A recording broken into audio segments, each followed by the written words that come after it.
السلام علیکم ګرانو زده کوونکو د افغان تعلیمي اکاډمۍ یوټیوب چینل ته بیا هم ښه راغلاست.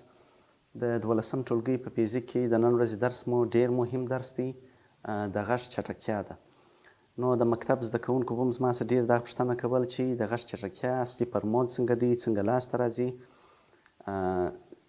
په خپله په کتاب کې ځینې غلطۍ هم راغلي دي په فرمول کې او وضاحت هم ډېر نه دی ورکړل شوی. نو په دې ویډیو کې به موږ کوښښ وکړو چې ټول تفصیل ورکړو او مکمل هغه غلطۍ هم په نښه کړو چې په کتاب کې راغلي دي، سره له مثالونو هم په کتاب کې نشته. نو هم به د غږ فرمول لاسته راوړو او هم به مثالونه ورسره حل کړو. نو ویډیو در پایه راسره وګورئ، زموږ سره پاتې شئ. غږ د چټکتیا دپاره لومړنی عمومي فرمول چې دی هغه بي تقسیم پر رو باندې دا عمومي فرمول دی، یعنی د مایعاتو، د غازاتو، د جامداتو د ټولو دپاره دا سید کوي. بي چې ده د بولک ماډیول دی،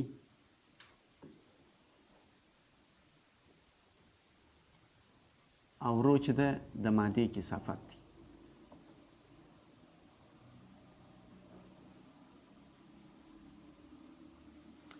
دا عمومي فرمول دی. که چیرې ځینې زده کوونکي د دې درس سره ستونزې درلودلې نو دوی کولی شي دریم فصل کې یو وارې د بولک ماډیول وګوري، هغه ویډیوګانې وګوري، وروسته پر دې کتنه وکړي. نو بولک ماډیول خپله د مادې سختوالی راښیي چې د ماده سخته ده، نرمه ده. که بولک ماډیول د مادې زیات و، دا معنا چې ماده په ډېر ستر فشار سره لږ کښېښودل کېږي، او که بولک ماډیول کم و، معنا په لږ فشار سره هم دا کښېښودل کېږي. او خپله د مادې په کثافت پورې د چټکتیا اړه لري چې د مادې کثافت زیات دی که کم دی. او د بولک ماډیول فرمول داسې دی: بیټا مساوي کېږي منفي ډي پي تقسیم ډي وي پر وي. نو دا د دریم فصل بحث دی. ډي پي خپله سټرس یا فشار دی، خپله په کتاب کې هم هغه د سټرس کلمه ذکر کېږي. او ډي وي پر وي، ډي وي پر وي خپله سټرین دی. څه معنا؟ سټرین څه معنا؟ د حجم تغییر پر اولني حجم باندې. د دې دوو نسبت ته خپله بولک ماډیول وایي. نو دریم فصل کې د دې ټول تفصیل شته، تاسې هغه ویډیوګانې کتلی شئ. دا داسې هم لیکلی شو چې د وي به سرعت راپورته شي منفي وي ډي پي پر ډي وي باندې.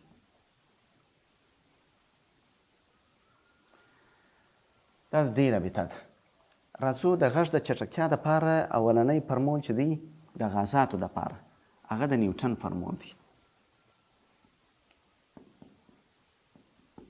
د نیوټن فرمول زده کوونکو دا عمومي فرمول دی، خو زموږ په کتاب کې چې کوم بحث شوی دی هغه د غازاتو دپاره فرمول په لاس راوړل شوی دی. مګر په کتاب کې عنوان کې غلطي راغلې ده، دوی لیکلي دي د غږ چټکتیا په هوا کې. هوا کې اصلا نه دی، د ټولو غازاتو دپاره دی. نو د نیوټن فرمول د غازاتو لپاره، یعنی په غازاتو کې د غږ چټکتیا چې منځته راځي، د هغه دپاره نیوټن څنګه فرمول وړاندې کوي؟ نیوټن فرمول داسې وړاندې کوي چې د غږ چټکتیا مساوي ده فشار تقسیم پر کثافت. دا د نیوټن فرمول. دا فرمول د دغه رابطې څخه په لاس راوړي. موږ تاسې به اوس ثبوت هم کړو چې نیوټن فرمول څنګه لاسته راځي. طریقه یې داسې وه: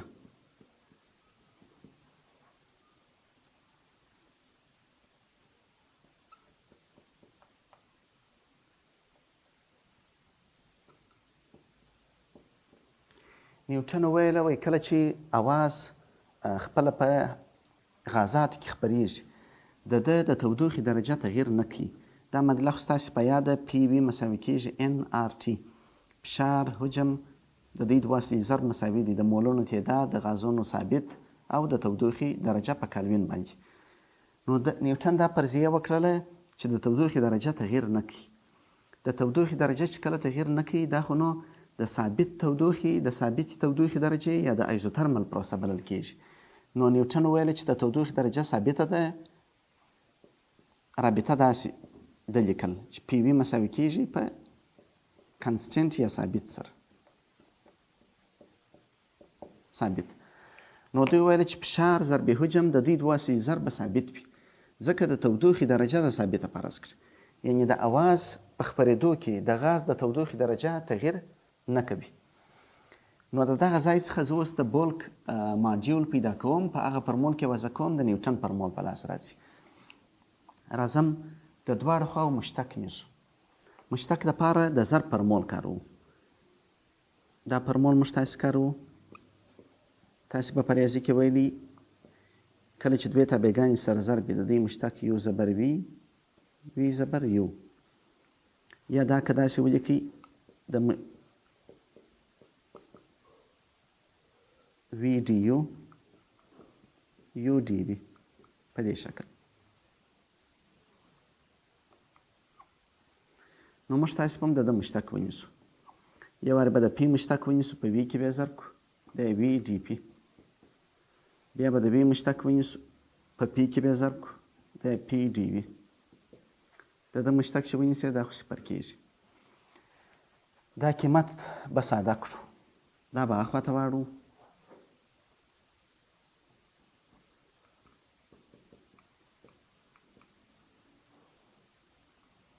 دواړې خواې به پر ډي وي وویشو، دا او دا به ولاړ شي. نو پي مساوي به منفي وي ډي پي پر ډي وي باندې. که تاسو وګورئ زده کوونکو دا خپله د بولک ماډیول دی یا د بولک ماډیولس دی چې مخکې موږ تاسې ویلي وه چې بي مساوي کېږي منفي ډي پي ډي وي تقسیم پر وي باندې. نو دلته فشار مساوي سو د بي سره. نو موږ تاسې ویلي وه چې د غاز د چټکتیا عمومي فرمول مساوي دی بي تقسیم پر رو باندې. نو نیوټن ثبوت کړل چې بي خپله د فشار سره مساوي ده. نو د بي پر ځای پي لیکو، پي تقسیم پر رو باندې. دا رابطه ده.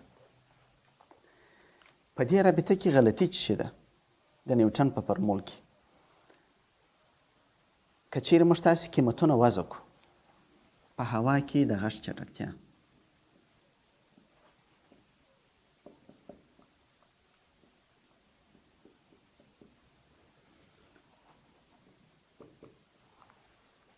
ستاسې به د یولسم فزیکس په یاد وي د هوا فشار چې دی یا د اټموسفیر فشار چې دی 1,0325 پاسکاله دی، او د هوا کثافت چې دی 1.215 کیلوګرام پر متر مکعب. نو که د نیوټن فرمول ته موږ تاسې د هوا فشار او د هوا کثافت ور واچوو، په هوا کې به دی د غږ چټکتیا په لاس راکړي. نو دا که موږ تاسې د حساب په ماشین تقسیم کړو 1,0325 تقسیم پر 1.215 دا به 2,914 2,914 د دې که جزا راوباسو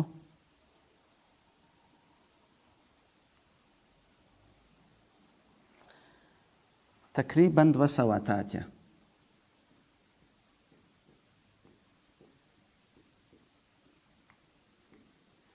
نو د نیوټن د فرمول له مخې موږ ته په هوا کې د غږ چټکتیا چې ده 288 متر پر سکند راوځي، او د تجربو پر بنسټ چې د هوا کې د غږ چټکتیا راوتلې ده هغه د 300 اضافت په تودوخه پورې اړه لري.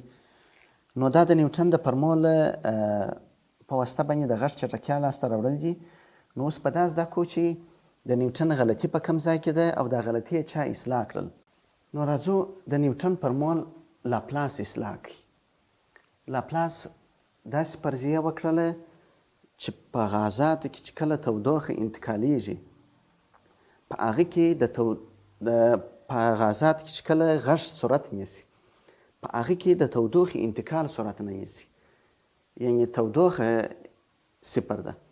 نیوټن وویله وایي د تودوخې درجه صفر تغییر نه کوي، مګر هغه غلطه وه، ځکه په هوا کې د تودوخې درجه تغییر کوي. هوا چې یخي د غږ چټکتیا کمي، د تودوخې درجه چې زیات سي د غږ چټکتیا ورسره ډیریږي. خو د لاپلاس فرمول څه وایي؟ دی وایي د تودوخې درجه خو تغییر ورسره کوي، اما هوا ته تودوخه انتقال او یا د هوا څخه د تودوخې انتقال دا سرعت نه نیسي، یعنې نه هوا ته تودوخه راځي نه د هوا څخه تودوخه وځي. علت دا دی کله چې موږ تاسې خبرې کوو اواز خپرېږي، د اواز خپرېدل دومره چټک وي چې د ډېرې چټکتیا څخه تودوخې ته دونه موقع نه وي چې د هوا ته انتقال کړي، د غږ د انتقال په صورت کې.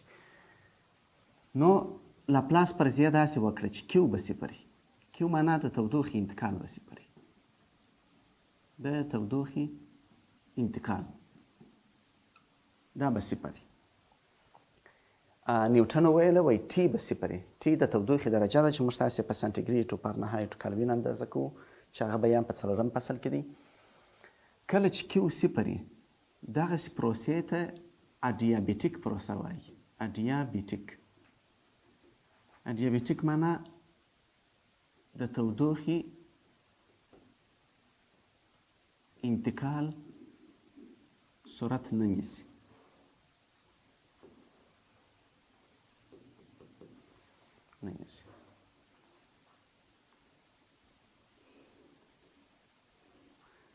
او دا صحیح فرضیه وه.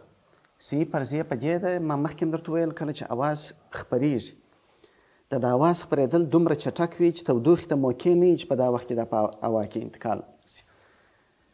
نو د تودوخې په برخه کې دا بیان موږ تاسې کوو چې د اډیابیټیک یعنې هغه پروسه چې هلته د تودوخې انتقال صفر وي د هغه دپاره فرمول داسې دی پی وي په توان د ګاما دا مساوي کېږي ثابت. سی معنا ثابت کنسټنټ، پی خو فشار دی، وی حجم دی او ګاما چې ده دا هم د تودوخې په برخه کې تشریح کېږي. سی پی پر سی وي.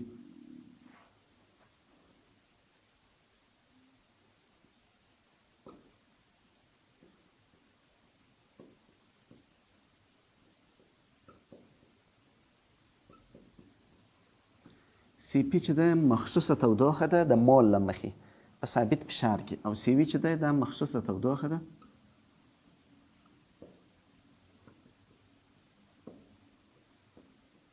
په ثابت حجم کې چې دا بیان هم د تودوخې په برخه کې په تفصیل سره کېږي.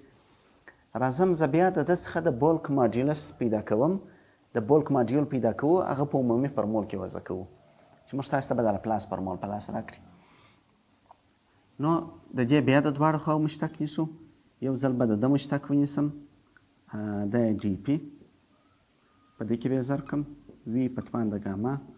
بیا به د ده مشتق ونیسم. د ده مشتق چې نیسو خو ضریب په توان کې ضربو د ګاما د توان څخه یو منفي کوو ګاما منفي یو ضرب یې د پي مشتق. دا خو زنځیري قاعده د داخلي مشتق هم نیول کېږي ټي وي ضرب خپله پی داخلي مشتق ضرب پی او رسته خوا خو نو صفر ده. په دې کې به دا ګاما په توان د منفي یو دی د توان ګاما دی. په دې کې به دغه کښته توان مشترک ونیسو.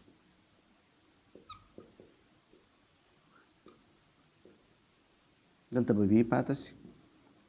دلته چې دا مشترک ونیسو ګاما ضرب ډي وي ضرب پی دا پاته سي. دواړې خوا یې به پر دوه وویشو.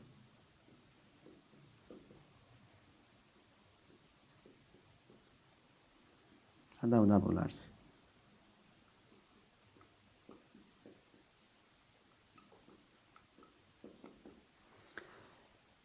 دا به خواته واړو.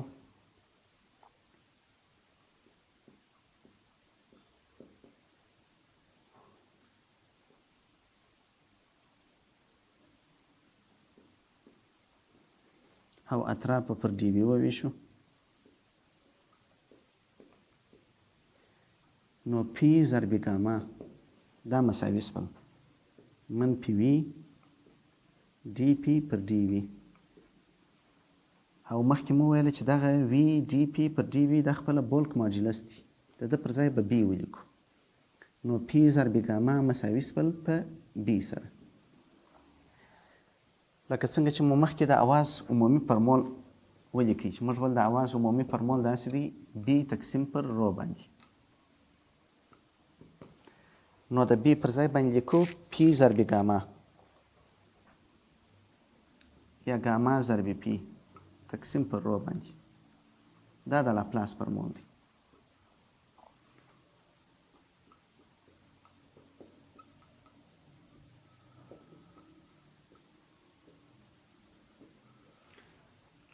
نو د لاپلاس د فرمول له مخکې که موږ تاسې د غږ چټکتیا پیدا کړو هغه موږ ته صحیح قیمت په لاس راکوي.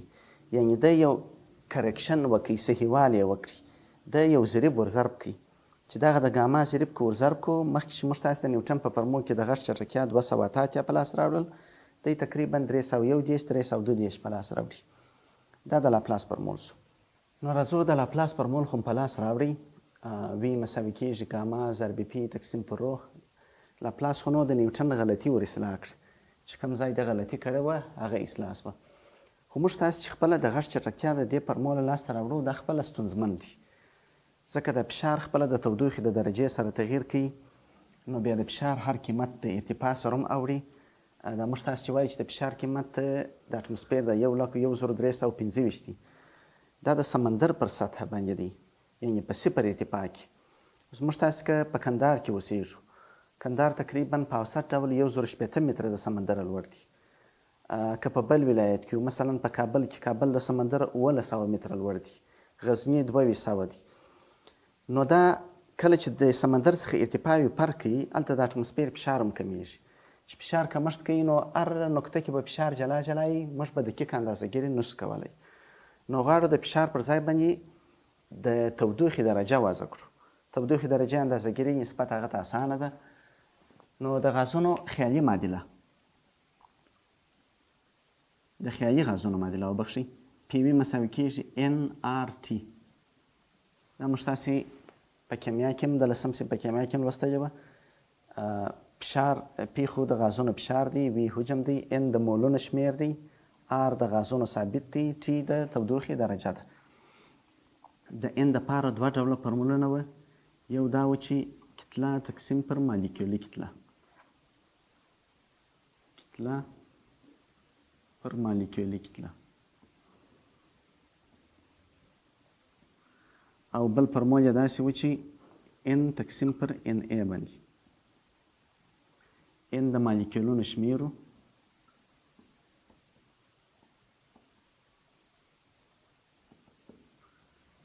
او ان ای د اویګیدرو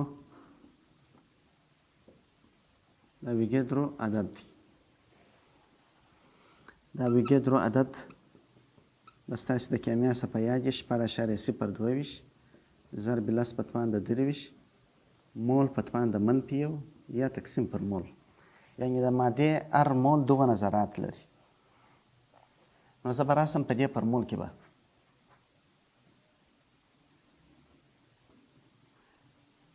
د ان پر ځای باندې خپل قیمت وضع کړم. یو ځل به دواړې خواوې پر وي وویشو.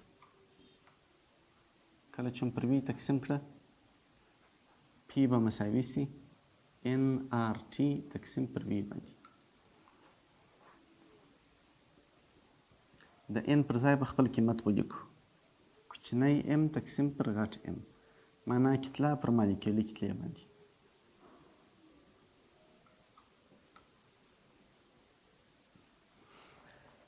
کتله چې پر حجم تقسیم کې دا خو کثافت په لاس راکوي، د ده پر ځای به رو ولیکو.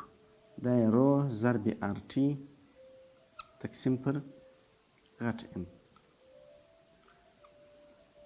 دا د فشار قیمت سو. د لاپلاس په فرمول کې د فشار پر ځای دغه قیمت وضع کوو. نو د لاپلاس فرمول به ولیکو چې وی مساوي کېږي ګاما ضرب پی تقسیم پر رو باندې. ګاما به ولیکم د پی پر ځای دا قیمت رو آر ټي تقسیم پر ام تقسیم پر رو. دلته موږ 2 ګټې وکړې په دې فرمول کې، هم مو د معادلې څخه فشار راکوي او هم دا د کثافت اختصاریږي. کله چې کثافت اختصار سو دا هم ستونزه جوړول، ځکه د هوا کثافت هم د تودوخې د درجې سره تغییر کوي. په یخه هوا کې جلای، په توده هوا کې جلای. دا اختصاریږي د معادلې څخه. چې دا اختصار سو معادله د ګاما ضرب آر ضرب ټي تقسیم پر ام باندې. نو اصلي فارمول چې موږ تاسې سوالونه پر حلوو او د غږ چټکتیا لاسته راوړو په غازونو کې، هغه دا فارمول دی. نو ستاسو ټولو باید په یاد وي چې دا فارمول په غازونو کې د غږ د چټکتیا دی.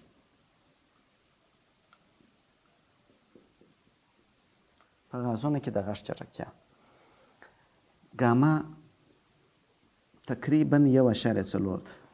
بیا د تودوخې په برخه کې بحث پر کوو چې دا د یو اټومي غازونو دپاره 1.3 ده، د څو اټومي دپاره 1.9 ده، د 2 اټومي دپاره 1.4 ده.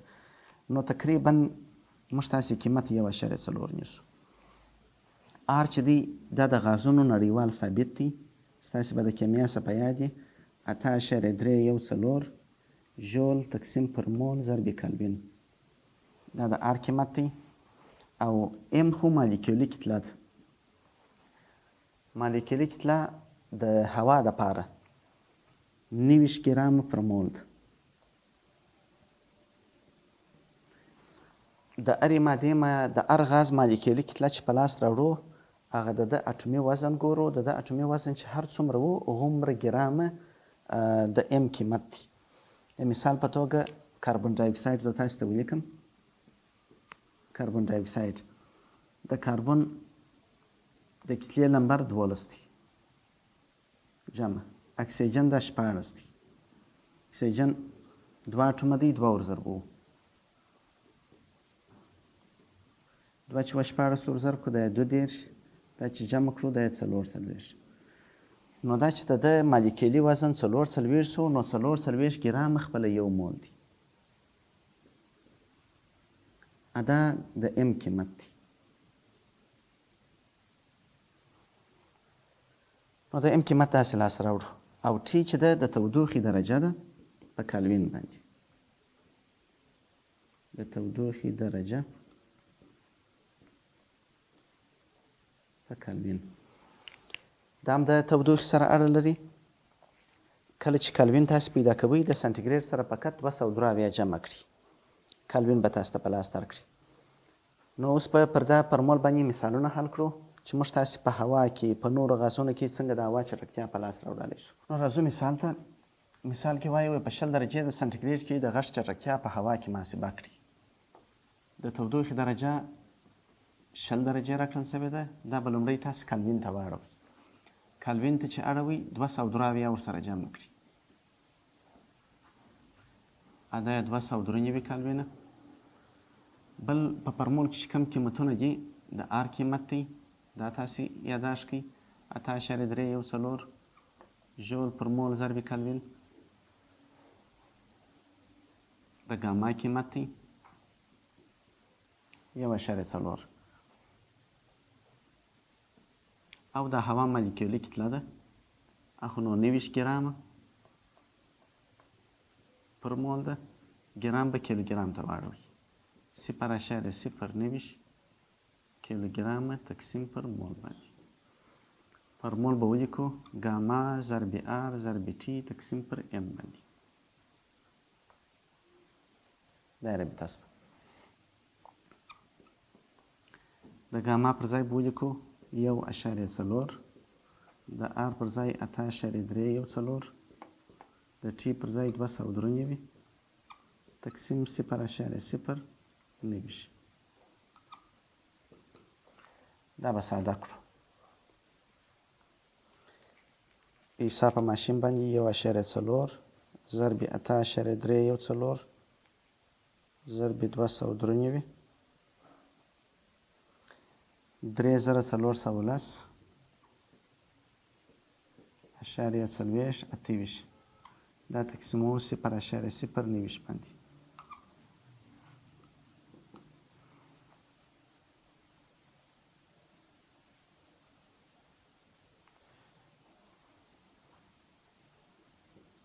نو دا چې پر ده باندې تقسیم کړو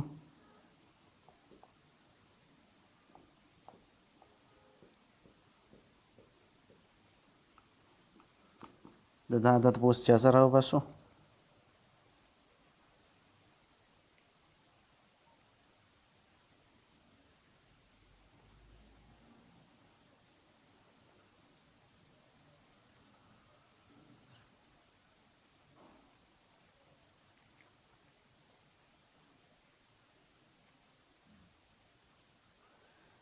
دې زرچې راوباسو نو 343 تقریبا.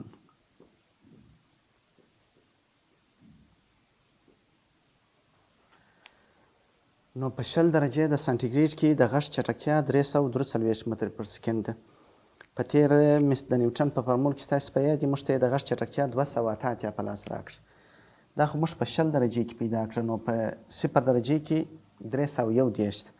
او عملاً چې په لابراتوار کې په تجربوي ډول پیدا شوی دی هغه اواز هم دغه فرمول ته نږدې دی. نو ځکه د لاپلاس فرمول د نیوټن تر فرمول صحیح دی، دقیق دی. نو دا ګرانو زده کوونکو د نن ورځې درس. د نن ورځې په درس کې ما تاسو ته په تفصیل سره بیان وکړی چې د غږ چټکتیا څنګه لاسته راځي. عمومي فرمول مو یو ځل ولیکئ، د هغه څخه وروسته مو د نیوټن فرمول ولیکئ، بیا مو د نیوټن د فرمول غلطي پیدا کړه، د هغه څخه مو د لاپلاس فرمول په لاس راوړي. لاپلاس فرمول صحیح و، مګر په عمل کې مثالونه چې الیدل هغه د فشار او د کثافت تابع و چې هغه د غازاتو سره تغییر کوي. نو بیا مو اصلاح کړي، اخري فرمول مو ولیکئ د تودوخې د درجې له مخې. نو اوس موږ تاسې مثال حل کړئ، فقط د تودوخې په درجې په پیدا کولو سره موږ د غږ چټکتیا لاسته راوړلی شو. نو د نن ورځې درس پر همدې ځای پای ته رسېږي. تر بیا پرې ښې چارې.